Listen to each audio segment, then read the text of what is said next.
Greetings, everyone. Jeline Forbes, thanks for your comment. I think I understand exactly what you're feeling. And I don't know how old you are, but I can say that when you have this nagging feeling, telling you something isn't right, I'm not feeling fulfilled, you have to pay attention to that because it's the spirit way of guiding you to where you need to go.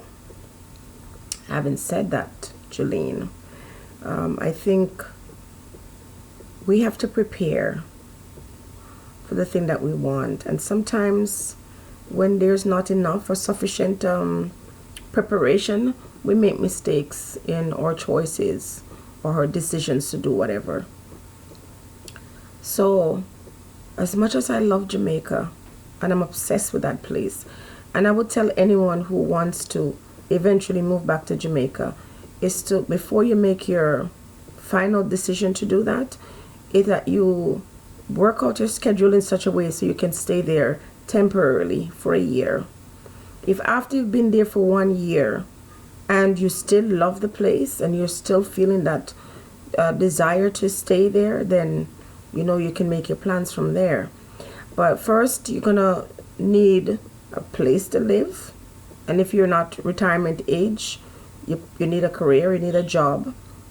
I would suggest you position yourself in a career that you can transfer.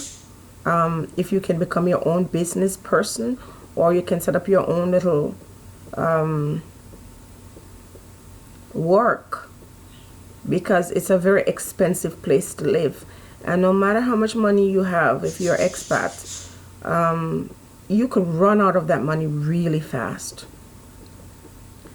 But I understand the desire to go home because so much seems to be missing from our everyday life, even though some of us might be, not us, I'm not going to say us because I'm not, but some of you might be financially, stable, and your money ducks are in a row. You can run through that real fast because the economy in Jamaica is not very good. So you need to have a really good nest egg, and you have to have a plan about how you can expand that, how you can keep the money coming. And if you're able, and I think Jamaica is one of those places where it's very easy for you to have multiple streams of income, because you can do your own business, you can work with other people, there's so many things you do even from home. If I wanted to, say for example, bake and sell my cake, I can't do that here. I would have to have a license, and I would not be able to do it from my home. There's so much involved in it. But in Jamaica, you can really hustle. I don't want to look at violence and crime to be a deterrent, even though it is in many cases, because violence and crime is everywhere. And sometimes we focus so much about Jamaica, and people will give up anything in Jamaica to go to the places like USA or Great Britain. And there are places in America that is, ridden with violence and crime. And that wouldn't stop anybody from going anyway. September 11 was one of the most frightening things I ever saw. And people were still lining up to go to the USA. So I don't really pay no attention about that. But at the same time, I'm also going to say that if you're buying home, if you're buying real estate, or if you're going to rent, you have to be very careful about who you're renting from. And if you're building your house in Jamaica, I would warn individuals. I don't know your families personally. You can swear for them. I can't. So I'm saying, if you're building your home, make sure you're able to fly down frequently. Make sure you're in a position to go and buy your own material and supervise it. And then you have someone who is going to be supervising the work. So you need someone to supervise the contractor, and you need someone to supervise the person who is watching the contractor, and you need someone else to watch the person who is watching the supervisor, and the list goes on, because I'm sorry to say, you just can't trust anybody. Now, there's something about money. So even sometimes people who would think that they can be trusted, there's an energy that is in money that once you get a hold of it in your hand, it seems as if it has like a spirit that crawls into your spirit and cause you to lose control. Because people don't understand. They'll never understand. When you live in foreign, they'll never get it. That sometimes you're scratching, like chickens, scratching. You're taking Peter to pay Paul. I'm not talking to you rich people who live in America and live everywhere else and saying how wonderful you're doing with your mortgage from the bank and your car note and your wealthy status, and if you lose your job and you work like you're not able to work for a month, everything falls apart. I'm not talking about you rich guys who, feel like because you can go and purchase something on a credit card that makes you financially secure. I'm talking about real people like Julene and other people like myself who knows that the hustle is hard. And you can do all the right things and still find yourself wondering what hit you. Now, in my case, Julene, and you might have seen it in the channel, I trusted someone to build a house for me, a very close family member of mine. When they were done with me, it's the grace. It's grace that keeps me, and support from my husband.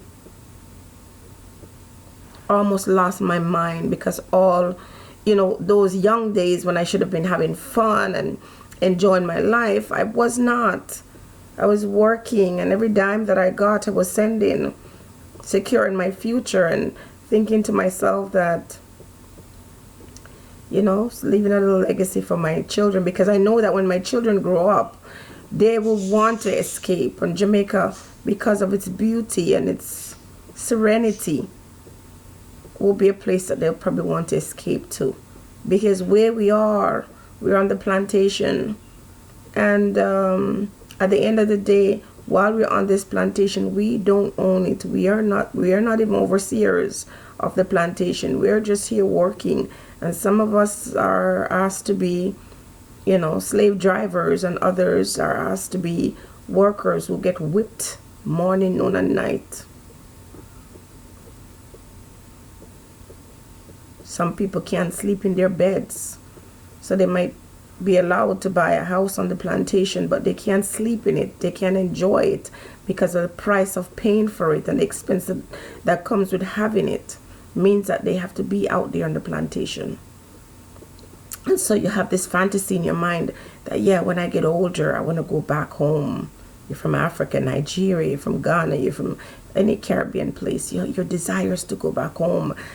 But while you're away, people who you've left behind have decided that it is your business, it's your job to change their life, to take them off their plantation. Because anywhere you go where black people are, they're still very much in the plantation, very much tied to the plantation, whipped and kicked. And those who are not getting whipped and kicked is also whipping and kicking each other. Jamaica is a beautiful place that I absolutely love. But it's also a place where people have learned to be cold.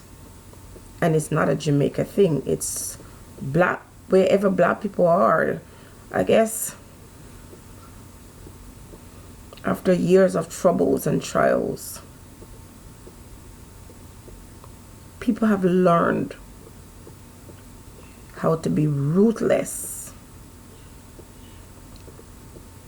So when you hear the stories, there are many people who move back to Jamaica, and unfortunately, in spite of the beauty, they have to run away back to the plantation. They gladly run away, either because they fear for their life, because even though wherever you are, your life is in jeopardy, but somehow it's more real, it's more tangible. The likelihood of, dying at the hand of someone you love in certain parts of the world are more likely. People spend years. I have a story of these 3 women married to three men in England, lived their whole lives, have big kids, and their dream was to buy their dream home in Manchester, Mandeville. and they built their houses, and they all moved, senior citizens, and one by one they all went back to England. Number one, the men in their midlife crisis go to Jamaica, and the little young girls with their tails up in the air and their, their genius way of getting these men who don't know themselves to get involved with them, and before you know it, these girls are setting people up to rob them. So the three couple moved there. Before you know it, all the old men, got involved with little young girls, and before you know it, the wives had to relocate. They had to go back to England because their husband was forming the fool, and they realized that these women were going to take them for all what they had. One woman in her old age caught AIDS from her husband because he laid up in bed with some little girl who was running all over the place. So there are so many dangers that lie ahead in Jamaica. So what you see as paradise become a nightmare for some people. So you got to be careful and know what you want, and don't just do it because a certain situation in your life isn't the way you want it to be, and you think it's going to be better when you go to Jamaica. Make sure it's what you want and plan it. Plan your escape.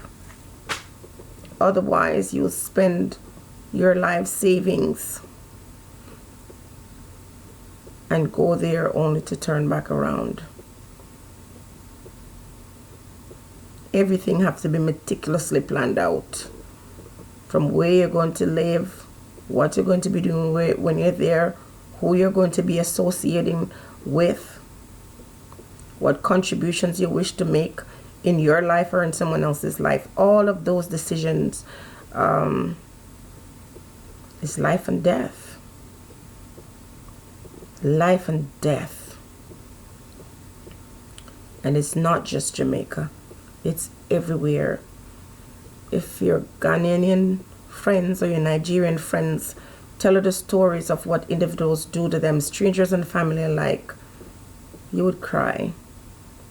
So as much as we're feeling the bug and that attachment to that place, understand that wherever you have peace and wherever or whenever you seek tranquility, expect the greater the change, the stronger the whirlwind. Be blessed, everyone.